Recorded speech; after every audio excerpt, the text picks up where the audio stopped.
Hi guys, welcome back to my channel Lush Gardener. So this is another common question that I am being asked on Instagram quite often, and that's related with the lower leaves. And this creates a lot of confusion among a lot of people because they tend to get scared whether they are overwatering their succulent or probably they are underwatering their succulent excessively.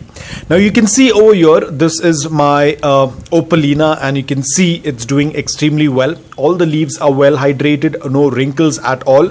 But if you notice over here, the lower portion, I'll be a little bit careful because the leaf might happen to fall, because I want to show you when this happens, a lot of people tend to get panicked. They think that the succulent is rotting, or probably the succulent is getting overwatered, and they start to panic. Now I can completely understand the initial stage of keeping succulents. There is a lot of panic, a lot of restlessness, and that's very common. So you do not need to be worried because the lower leaf that you're seeing over here, this is a very common phenomena that happens with succulents as and when the succulent starts to grow. A lot of times the lower leaves, probably 1, 2, depending upon the size of the succulent, the lower leaves will turn out to be like this. And this is a very, very normal process. The succulent is basically shedding its older leaf, but before it sheds its leaf, it tends to absorb all that moisture, nutrients from that lower leaf and absorbs it into itself. And over the period of time, this leaf will fall off. Now I'm not going to pull out the leaf. I'm just going to leave it as it is because there is still a little bit of stuff that is there in this leaf which my succulent will absorb over the period of time.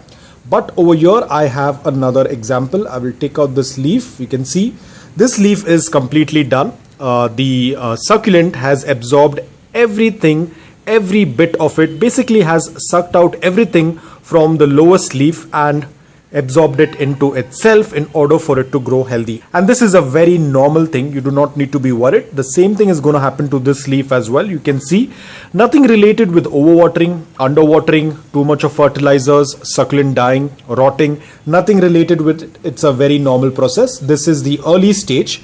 Eventually the leaf will turn like this, and then at the end you are going to have this result. So first stage, later on, and this is how it's going to look at the end. And you do not need to be worried, and it will eventually fall off. So there is nothing to be worried about this. It's a very normal thing. A lot of people tend to panic and start getting scared. Always remember guys, the more you panic, the more you are going to damage your succulent. Not everything is going to be bad for the succulent. The shedding of the lower leaves, 1 or 2 leaves or 3 leaves, as I said, depending upon the size of the succulent, is absolutely normal. You do not need to be worried. You can see overall my succulent is looking very healthy. It gets a good amount of morning direct sunlight for 5 to 6 hours. It gets balanced watering. I also have a sedum in this, and they both are doing extremely well. And this is a very normal process. So you do not need to be worried. Do not be panicked, and you can leave that leaf aside. You just don't need to do anything. Just let it be aside, because the mother plant will start to suck up all the nutrients and water from that leaf. Eventually the leaf will dry out, then you can pull it out. Right now let it be as it is, because even if you're going to pull it out, if you're going to pull out this leaf, it's not going to do anything. It is not going to put out any pups. It's not going to put out any roots. Remember, as I said, the leaf has to be plump, well hydrated, without any wrinkles. Only those leaves will get propagated. So pulling out this leaf is going to be of no use. It is not going to produce any pup. Rather than that, let the mother plant suck up the energy and the nutrients from the leaf, and that will benefit the mother plant. So guys, that's all about it. There are certain small details which need to be addressed, because a lot of times we get panicked and we damage the succulent further. So this is something that you need to keep in mind. So guys, that's all about it. I hope that this video was helpful to you. If it was, please hit the like button. And if you're new to my channel, please consider subscribing to it. Until then, take care, stay safe, and keep propagating.